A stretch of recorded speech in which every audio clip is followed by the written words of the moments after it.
تو پھر تھوڑا سا ہمیں دوسروں کے جذبات کا بھی خیال رکھنا پڑے گا۔ یہ ٹھیک ہے کہ بڑا آدمی دیر سے آتا ہے، لیکن بڑا آدمی کبھی یہ پسند نہیں کرتا کہ کوئی اس کے لیے بیچارہ منتظر بیٹھا رہے۔ یہ نہیں ہو سکتا کہ ہٹو بچوں کی داستانوں میں کئیوں کے دل ٹوٹ جائیں۔ دوسروں کے جذبات کا خیال رکھنا، احساسات کا، ہمارے ہاں نا یہ مسئلہ بن گیا ہے کہ اپنی ذات سے معاملہ شروع ہوتا ہے، اپنی ذات پر ختم ہو جاتا ہے۔ ہمارے بزرگوں نے، ہمارے مشائخ نے احساس رکھا، احساس۔ میں اپنے حضرت کی بارگاہ میں بیٹھا تھا، ایک بزرگ آ گئے، اب وہاں 3-4 مفتیان کرام بیٹھے ہیں جنہوں نے اپنے فتاوی جات کی تصدیق لینی ہے، تو بابا جی آ گئے تو وہ اب سادی باتیں، بیٹا بڑا تنگ کرتا ہے، ساری باتیں بہو کی مانتا ہے، شادی سے پہلے بڑا نیک تھا۔ یہ بھی بندہ اپنے دل کو تسلی دیتا ہے، ورنہ جو پہلے نیک ہوتا ہے بعد میں بھی نیک ہی ہوتا ہے، اور جو پہلے نہیں ہوتا وہ بعد میں بھی کسی اور کا نام لگ جاتا ہے، ورنہ وہ بعد میں بھی معاملہ ایک تو وہ ساری نہ سادی باتیں، حضرت اس کو جواب دیتے ہیں۔ پھر اس نے وہ ساری تسلیوں کے بعد کہا مجھے تعویذ بھی چاہیے، ایک لکھا تو اس نے کہا نہیں ایک برکت کا بھی چاہیے، اس نے کہا ایک تعویذ مجھے نظر کا بھی چاہیے۔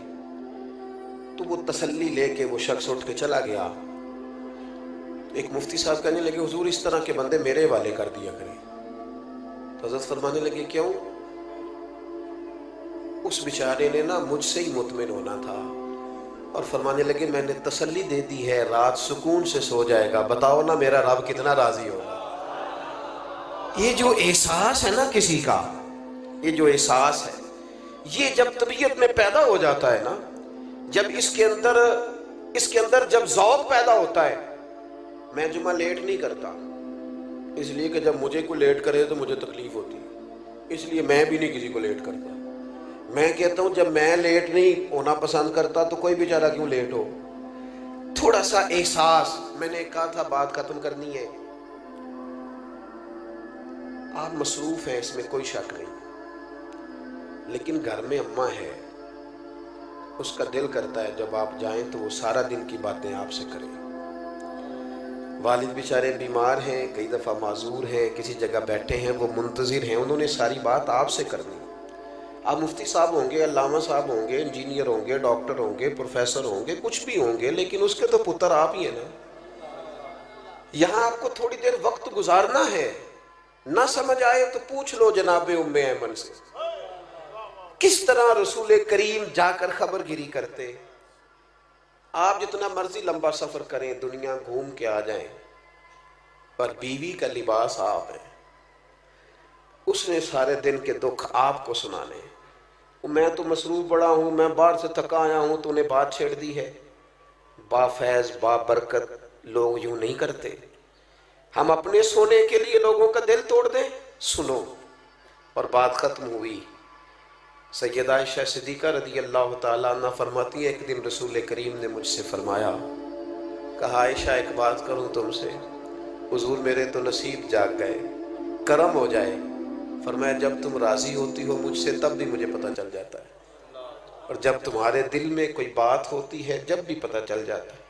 کہتی ہیں میں فٹافٹ اور زیادہ امتن گوش ہو کے عرض کرنے لگی حضور میں اور آپ سے ناراض؟ تو فرمایا بتاؤں پھر؟ یا رسول اللہ فرمائیے۔ فرمایا عائشہ تم کبھی کبھی قسم اٹھاتی ہو؟ یا رسول اللہ اٹھاتی ہوں۔ فرمایا جب راضی ہوتی ہو تو کہتی ہو مجھے محمد مصطفیٰ کے رب کی قسم، اور جب تمہارے دل میں کوئی بات ہوتی ہے تو پھر کہتی ہو مجھے حضرت ابراہیم کے رب کی قسم۔ حضرت عائشہ صدیقہ کہتی ہے میں تمہیں بتا نہیں سکتی لوگوں میری کیفیت کیا تھی۔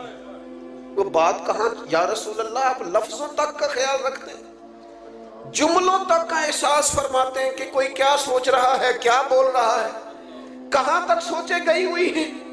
فرماتی ہے میں جب بھی اس بات کو سوچتی میں رو پڑتی کہ حضور اتنا زیادہ خیال ہم نے نہ چھوڑ دیا ہے، اپنی زندگی میں محو ہو گئے، مست ہو گئے۔ میرے دوستوں میں سے جب کوئی مجھے کہتا ہے نا تھوڑا ڈرائیور، تو میں کہتا ہوں یار وہ ٹھیک ہے آپ نے جس طرح بھی کہہ دیا، پر میں تو گاڑی میں سو جاتا ہوں، بیچارہ جاگتا رہتا ہے۔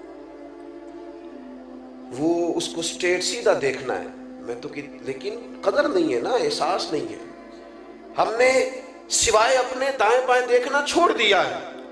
اپنے آپ کو بابرکت بنائے، بافیض بنائے۔ مومن کے لیے وہ اجر ہے جو کبھی ختم نہیں ہوگا۔ جانے کے بعد لوگوں کی تعریفیں شروع ہوئیں اور پھر بڑی ہوئیں۔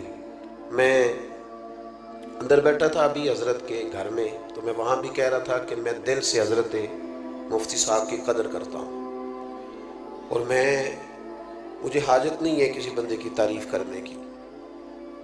تھوڑا سا ذرا شعر سے، کتاب سے، پڑھنے لکھنے سے شغف رہتا ہے۔ حضرت علامہ شرف صاحب رحمۃ اللہ علیہ کی کتاب پڑھنا، صاحبزادہ خورشید گیلانی صاحب نے تقریض لکھی تھی، تو میں بھی تھوڑا سا طالب علمی کے زمانے میں گیلانی صاحب کے پاس آیا جایا کرتا تھا، مجھے اچھا لگتا تھا ان کا لکھنا۔ تو شرف صاحب نے لکھا تھا کہ سمجھ نہیں آئی، یہ ان کا جملہ ہے جناب، علماء سے معذرت کے ساتھ، انہوں نے کہا تھا سمجھ نہیں آئی کہ سغرے کبرے والا مولوی اتنا شستہ کیسے لکھ لیتا ہے، اتنا صاف کیسے لکھ لیتا ہے، یہ سمجھ نہیں آئی۔ پھر کہنے لگے ہاں ہاں سنا ہے، مرغابی جب پانی سے نکلتی ہے تو پر خشکی ہوتے ہیں اس کے۔ سنا ہے کہ جو کچھ لوگ ایسے ہوتے ہیں کہ جو جس جگہ بیٹھتے ہیں پھر وہ محفل اور انجمن کا حضرت بڑا صاف ستھرا لکھتے ہیں، عمدہ لکھتے ہیں، اور بعض منظر نامے تو ایسے ہیں کہ جو لوگ نہیں گئے وہ بھی اگر صحیح طرح پڑھ لیں تو محسوس ہوتا ہے کہ ہو گیا آ گئے۔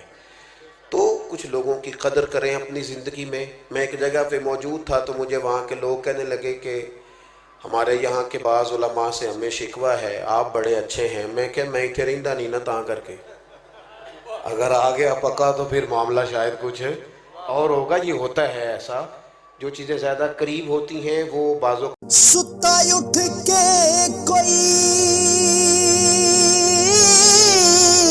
نہیں خوش ہوندا،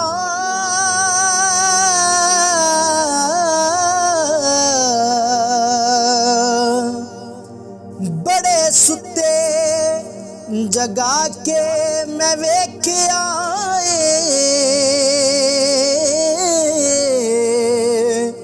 اوے کتے جیا نہیں کوئی وفادار ڈٹھا،